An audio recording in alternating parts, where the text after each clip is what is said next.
দিয়ে বানাবো রুটি। তার জন্য আমি নিয়ে নিয়েছি আটা দোলা পাকিয়ে নিয়েছি, কারণ আমার আটাটা এরকম দোলা পাকানোর মতো হয়েছিল, কারণ আমি অনেক নরম করে মেখেছিলাম।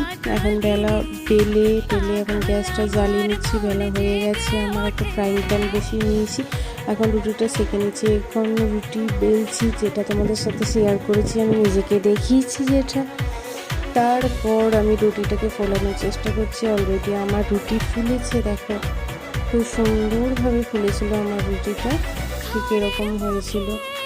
তো সমস্ত রুটিগুলোই ফুলেছিল। যাক, তো আজকে রাতে আছে রুটি আর আছে মাংস, যেটার জন্য আমি নিয়ে নিয়েছি পেঁয়াজ, রসুন, লঙ্কা, আদা, টমেটো। এখন মিক্সিতে ভালো করে পেস্ট করে নেব। এটা পেস্ট হয়ে গেছে। এখন কড়াই তেল গরম করে নিয়েছি, তাতে দিয়ে দিয়েছি তেজপাতা, চিনি।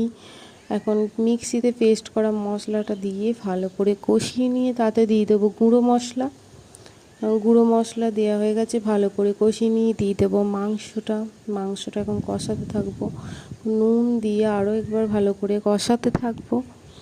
কষিয়ে নিয়ে ব্যাস রেডি। তাহলেই আমার রাতের ডিনারে ছিল এটা, মিষ্টি, সাথে ছিল রুটি, স্যালাড, আর ছিল কষা মাংস। তো থ্যাংক ইউ সো মাচ ভিডিওটা দেখার জন্য। শেয়ার, লাইক, কমেন্ট করে দিও।